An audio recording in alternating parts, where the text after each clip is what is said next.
Hi, welcome to the video. You've heard of Spyro the Dragon, right? No, as in before it became a Skylander. Closer.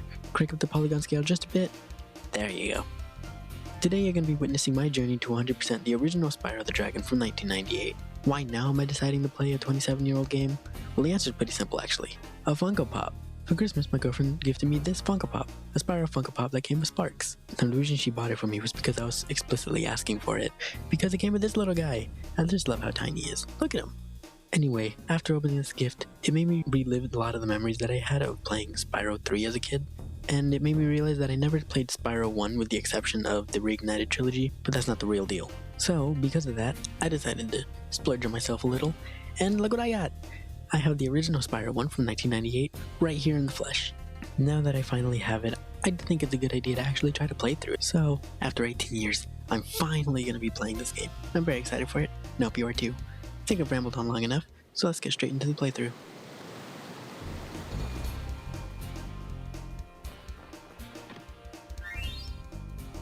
Alright, anyway, let's begin.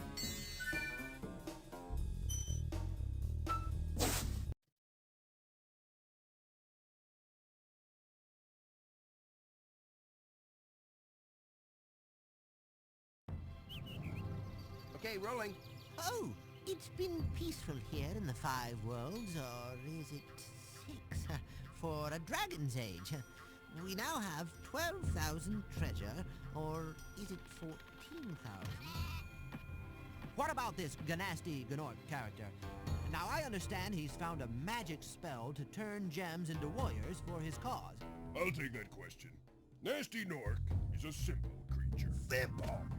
He has been contained in a remote world and is no threat to the Dragon Kingdom. No threat! Besides, he is ugly. That does it! Looks like I've got some things to do. For day one, I decided to tackle the Artisans and Peacemakers world. The adventure begins with me freeing our first dragon, Nestor, and realizing what I had just truly signed up for. Thank you for releasing me, Spyro. Free You're welcome. 10 dragons in the Artisan world. Then find the balloonist. He'll transport you to the next world. What about Nasty Nork? I'm going after him. Find dragons first. That's all I can tell you. Hey, Spyro's voice. I'm gonna have to listen to that for however long I end up playing this game. I made sure to clear the hub world, saving 3 dragons and getting all 100 gems in the area before making my way up to the first level of the playthrough, Town Square.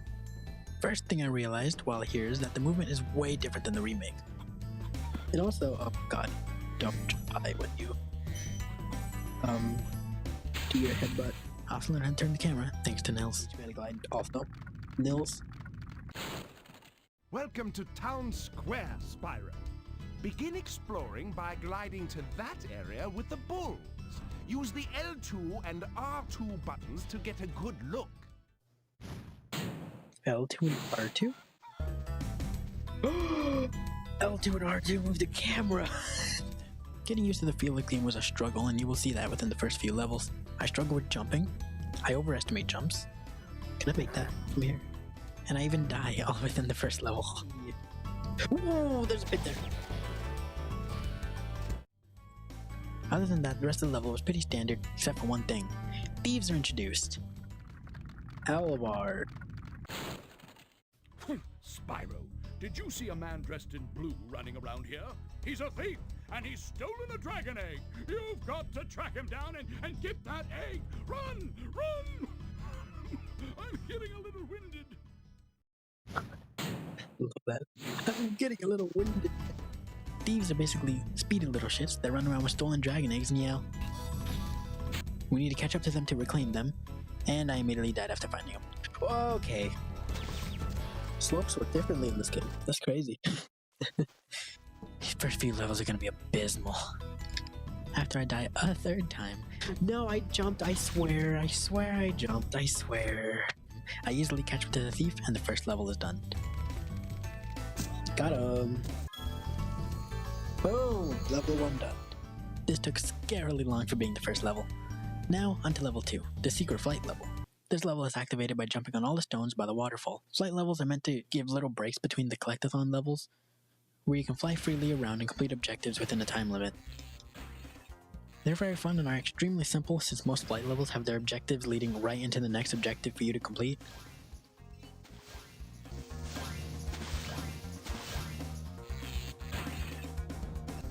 Bam!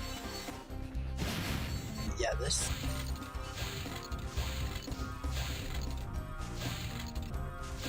Hopefully not the most efficient time, but I think it's enough to... Where,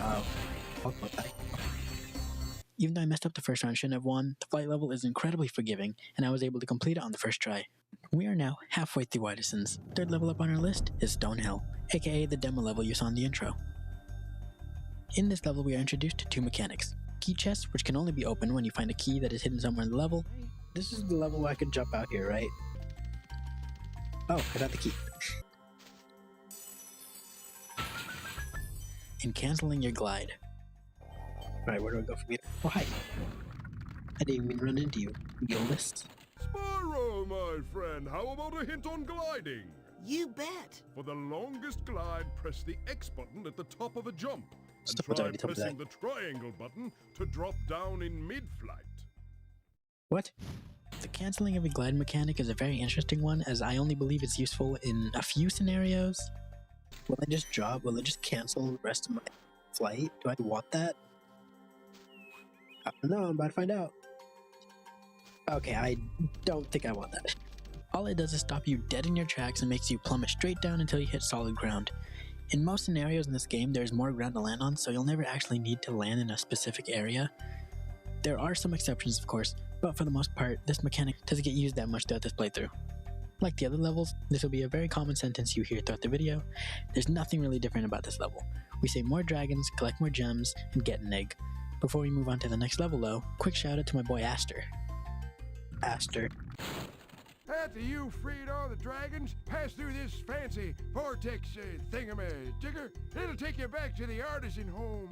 But first let me tell you a story. No thanks. See ya. We love Aster. Anyway, the second to last level of Artisans is Dark Hollow. This level was the first level to confuse the hell out of me for multiple reasons. First off, I thought it was going crazy because of this frog that is clearly inside the platform. I thought it was saying things, but it turns out I wasn't, because he made a return when I had to backtrack to open the key chest. The dragons we save in this level also confused me. At the start of the level, there are 5 shielded enemies that we have to kill to get to Albin, just for him to tell us how to deal with these enemies. A little late, is it not? But this isn't the only time it happens in this level. At the end of the level, after we defeat 3 big guys, Darius tells us... That's why I like it so much. I missed it. Gnorc with the club cannot be charged. But a quick flame, that should defeat them. I know that, Darius. How do you think I got here? Other than these 3 instances, the level is pretty easy. We head into this little underground alcove place, we find the key, open the chest, and leave the level. Now it's time for the boss world. Here's a little spoiler about the bosses. Boss battles are not boss battles. They're simply an enemy that takes multiple hits to kill. Hell, this thief at the start is basically as hard as more than half of the bosses in this game. As you'll see throughout the video, most bosses can be done damageless because they're just that simple. Just charge at them and they won't have enough time to even throw out an attack. This first boss, Toasty though, has to be one of the hardest bosses in the game because of the basic enemies that are put into the boss ring with him. I wish I was kidding. These dogs are accompanied by these shepherd guys, takes 2 hits to kill, and can't be charged, only flamed. And if that weren't enough, their attacks are so weird and hard to evade that I died before the boss 4 times! Eventually I learned you could just double flame them, and they die before they can body slam you. But when starting out, these levels were the bane of my existence. Also, some lunatic decided to put a dog around the corner where you can't even see him, like come on! Anyway, onto Toasty himself. Nevin hyped him up to be this devious and evil villain with many tricks up his sleeve. But watch this. Hello. Get rid of the dog.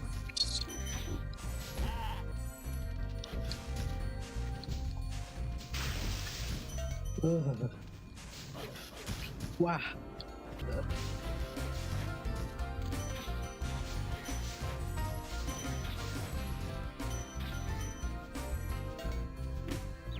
Oh, he hit me. That's it. That is the whole boss fight. You know what? I don't know why I'm complaining.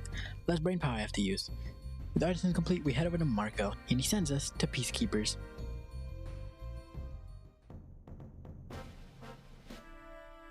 Entering Peacekeepers, we are introduced to a whole new landscape, heavily contrasting the one we were just in. The place is littered with revolutionary Norks that we kill for gems. Cannons get introduced, but unfortunately they'll only be used twice throughout the whole game. Once in the hub world, and again in another hub world we'll get to eventually.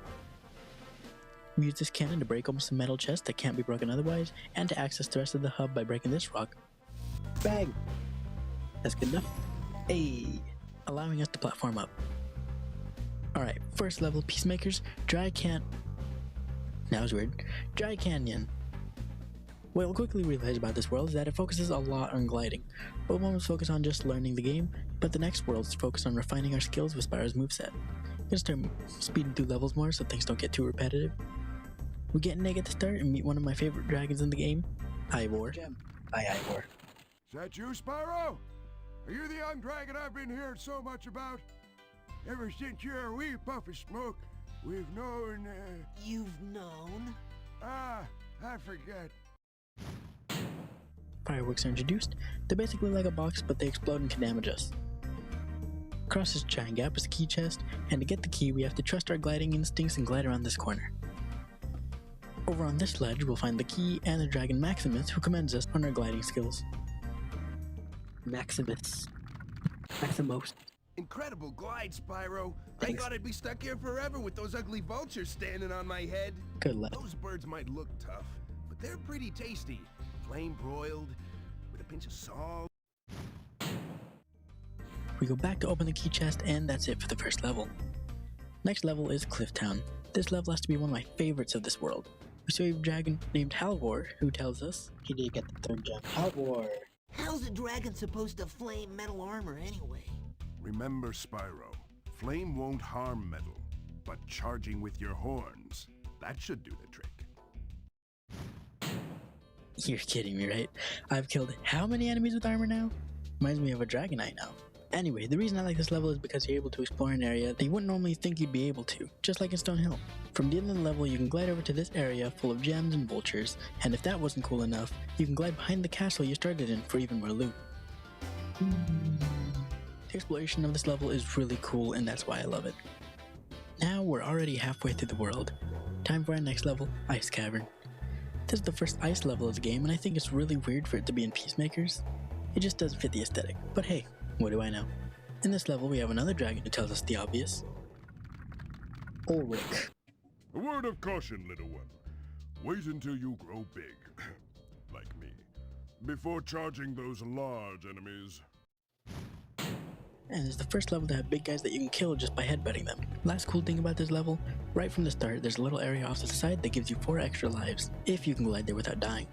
Other than that, there's nothing really that interesting, but I will say this is one of my favorite aesthetically looking levels. The blues and purples just look so calming and beautiful. Second to last level of the world is Night Flight, the flight level of this world. I struggled with this level because I was taking the wrong path. Like I said earlier, the game leads you to the next objective. I realized after my second death that I needed to be going left towards the chest instead of to the right towards the lighthouses. After this realization, I tried a new path and first tried the level. Is that now smart to my flight next?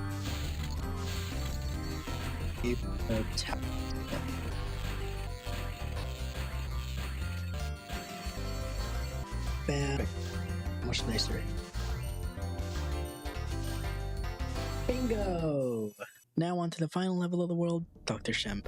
I don't have much to say about this level. I glided to this area over here, which I don't think was the intended way to get over.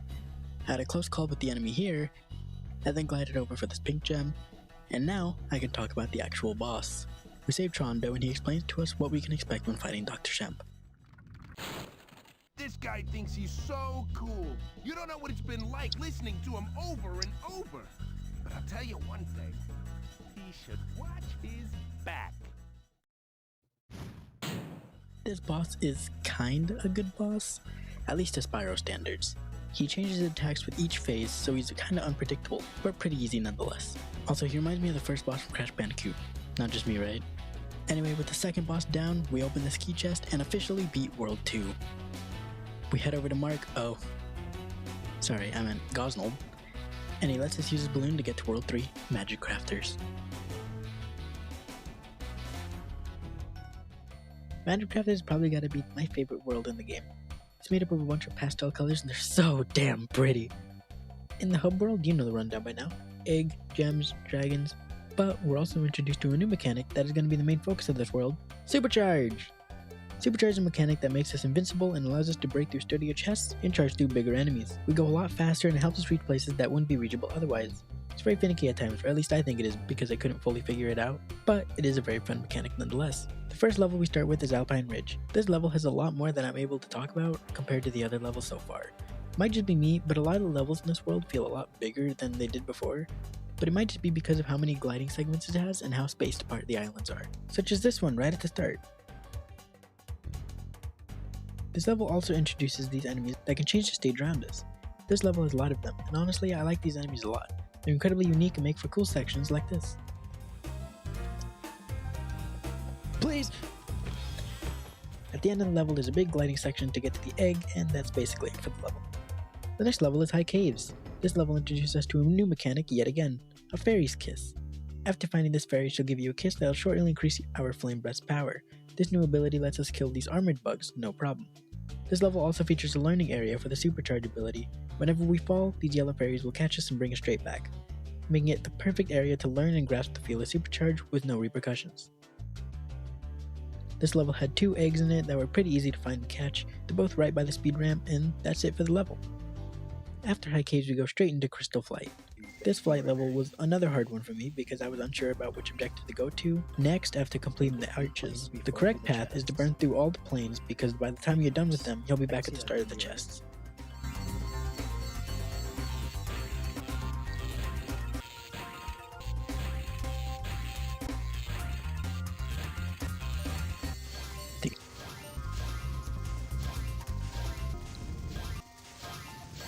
Okay.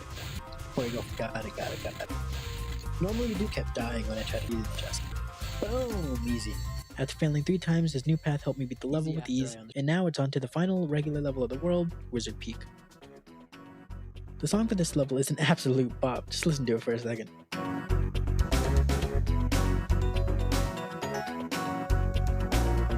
Music aside, this level is very fun. This level is all about the supercharge mechanic and having to use it to get to areas off in the distance. This level is why I call the supercharge mechanic finicky though. Sometimes I'll jump and Spyro loses some momentum in the air. What the? Others, he just doesn't get in a fight like he did before. Okay. But other times it's smooth and simple. It just feels very inconsistent to me at times. It doesn't take any of the fun out of it, it's just a little annoying. The first area we go to is right here through the circle-shaped hole in the wall, and how did you even get over there? And the second area is right here through this little tunnel. Being able to make it to these areas is so satisfying, and I feel like this level, at least to me, has infinite replayability. This level also has the final egg in it, so we won't need to be worrying about those anymore, even though we still have 3 worlds left in the game. Not sure why they only put the eggs in the first 3 worlds, but on the bright side, less editing for me. The boss of this world is... This level is pretty straightforward. Honestly, one of the most mid levels in the game. I can also say the same about the boss. He is one of, if not the easiest boss in the game. Funnily enough though, I almost died to the enemy right before reaching him. God damn it. Hit him! Hit him! We save Altair in this level, who is one of my favorite dragons in the game. I feel like I recognize Thanks for releasing me, Spyro. You have no idea how long I've been trapped in crystal. And, neither do I. Who are you again? I'm out of here. And the boss is dead. Bam! Next world. Woo! Welcome to Beastmakers. Once again, another world that is much darker, or more dull than the one we were just in. I'm sensing a pattern here. This world is focused on technology, which is interesting since this world is a literal swamp. How many more worlds are there after this? Nasty Nork is turning our swamp into an electrified junk heap. And it used to be so beautiful. I'm sure it was. So in this world, I'm going to start with the flight level, which is Wild Flight. This flight level is very interesting. One, because we start with 3 different objectives in front of us. I believe the difficulty ramp are really good in this game. I died a few times in the last flight level, but in this level, I died way more times than what could be considered a few. I chose to start with the chest, which also led me to the planes objective.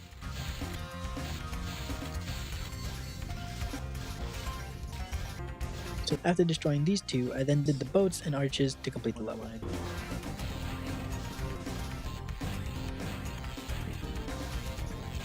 One, but that's for him to go back perfectly. If I had killed that one guy, I would have saved so much time. This first level is called Terrace Village. Nothing's really interesting about this level except these electric floors that can be activated to damage us by the Norks. To avoid these floors though, we just have to wait it out and kill this guy so he can't trigger them anymore. These floors are not really a threat, unless you're impatient like me, then they'll deal damage to you quite a bit. Next level, Misty Bog. This level has a lot of charm to it. There's these Norks whose main focus is to capture these chickens that are roaming around the level. These frog enemies are really annoying, as you'll see in a bit. These boars chase the Norks. These radish looking things charge up their lunge, and when they eat you, they play a little mini cutscene of Spyro breaking out. Like, it's the little things that I love about this game. This level has two really fun charge line of enemies. Like, it's so satisfying to hit successfully. The one downside of this level that I will say is this room of enemies. There's so many frogs, and these frogs are so annoying. Flaming these frogs are your best bet because charging at them is a no-go. Took me 3 tries, but I did eventually clear out the room, but boy was it bothersome. Overall, a really good level. This next level is another banger, this level being Treetops.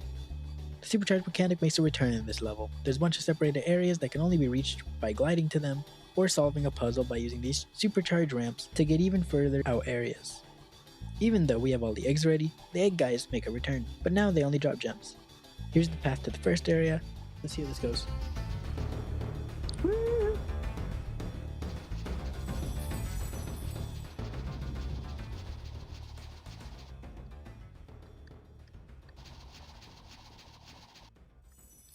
All according to plan.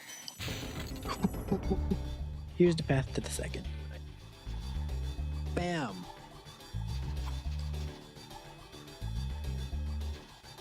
Bam!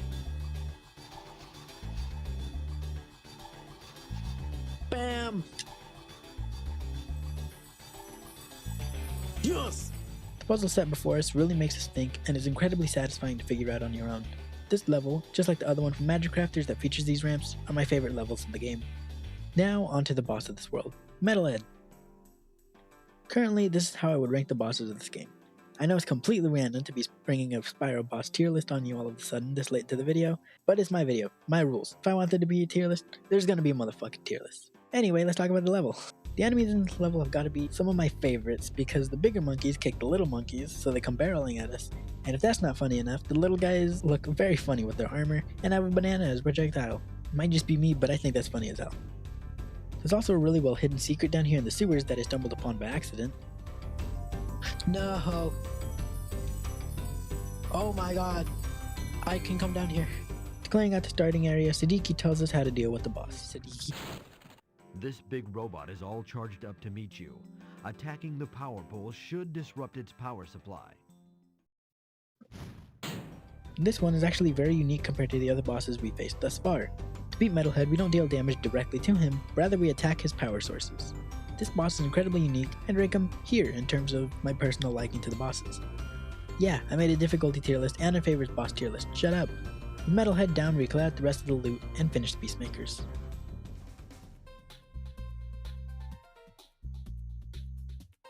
There really is a pattern, huh? The second to last world in the game is the magical looking Dreamweavers. This world is incredibly similar to Magic Crafters, except it's blue. I'm kidding, there's a lot more differences, and even more mechanics. Meet these timer guys. After attacking them, they change something around us for a short period of time. These guys aren't featured much in this world, but I wish they were featured more. They're a really cool idea, and it reminds me of the enemies from Magic Crafters. The second mechanic we're introduced to is another cannon! They're back! Yippee! Let's celebrate! Anyway, the cannon is back with a magical twist. You shoot this cannon at enemies, and any enemy hit with it will grow or shrink depending on if they were big or small beforehand. Unfortunately, like the cannons in Peacemakers, they're only used in the hub world, so we won't be able to see it much. Which is a shame because I do believe that it could have made for some interesting levels. Either way, that's about it for the hub world. Now for the first level, Icy Flight. This level is really pretty and has a nice calming atmosphere to it. You know the deal by now, here's the attempt I beat it.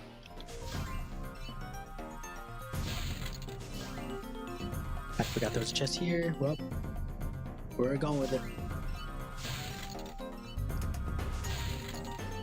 I didn't get the one over there, huh? No, it's this one. I got it. Oh, okay, I was about to kill myself. And then these two. Done. Now come over here for the trains and the flying guys. Bam. There's one down here. He flew up, son of a bitch. Okay, I missed that guy too, so that's embarrassing. Bam. Bam.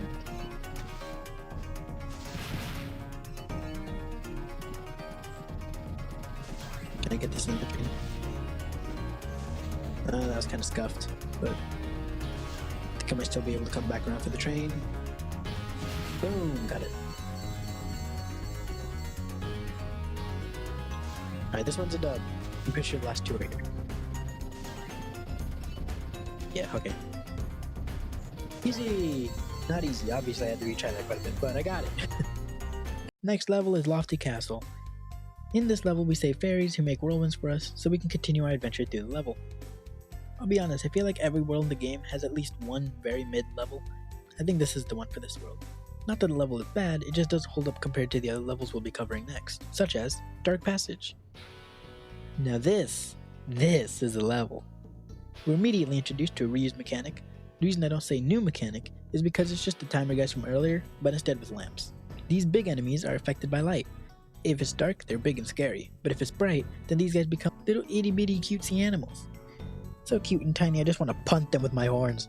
Unironically, I do feel bad killing the dogs though, because they look really damn cute. But I'm a completionist, and unfortunately, I need those gems. I don't really feel bad for the turtles because those fuckers can bite. Bitch! Also, the turtles can breathe fire. I don't know why they can breathe fire, but they do. At the top, there's an area we can glide to that brings us even more level. And then we can glide to another area that brings us even more level. And then we go up this whirlwind to even more level. God damn, this feels like a big level. After one more gliding section, we fully loop back to the end, and that's it for Dark Passage. I would say Dark Passage is my third favorite level in the game, just on looks alone. It's a beautiful and fun level that is incredibly memorable. On to the final level of the world, Haunted Towers. This level brings back the Fairy's Kiss mechanic. These haunted bodies of armor can only be destroyed with the Fairy's Kiss ability. Fortunately, the level can become bugged, where even after you kill the Nork chasing the fairy, she keeps running, making it so you can't get her kiss. It's easily fixed, you just have to die and kill the Nork again, but it's unfortunate that this can happen in the first place, so be careful. The Supercharge mechanic makes a return as well, and we use this path to get to the secret area. Right, here we go.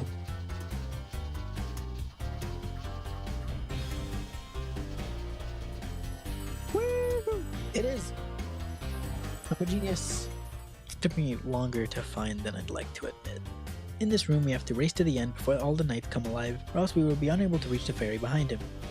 I learned this the hard way.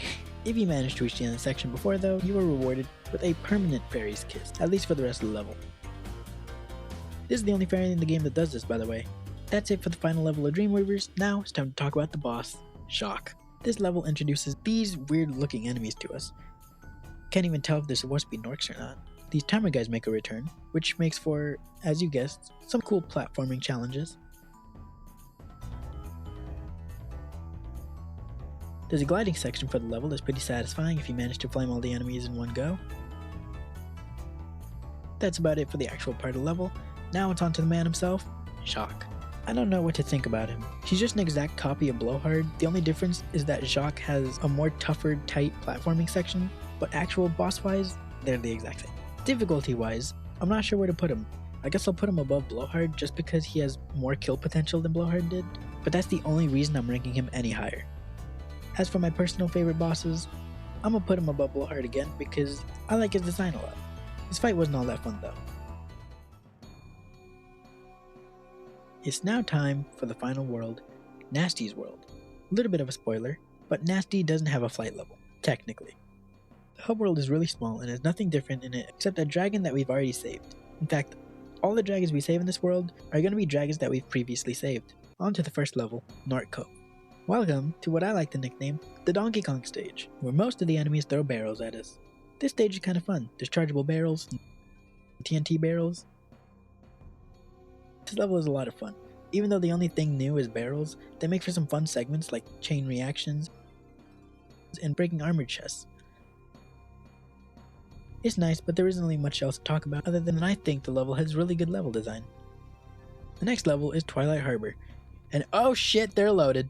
Cletus dances around when we save him for whatever reason. I don't know why, I think he's the only dragon to jump like that, but I like it, it's kinda funny. There's a cool supercharged section, and that's really it for the level. Now, the moment we've all been waiting for. Me, you, and Spyro. You gotta believe! Time to put an end to Nasty Nork. So this boss level is nothing but a race level.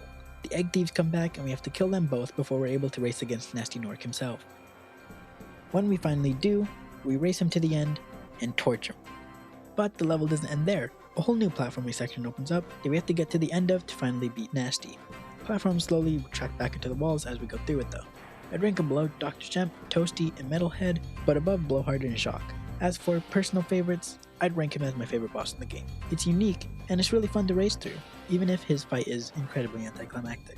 We reached the end, and just like the other bosses, he was a cakewalk. What up, bitch?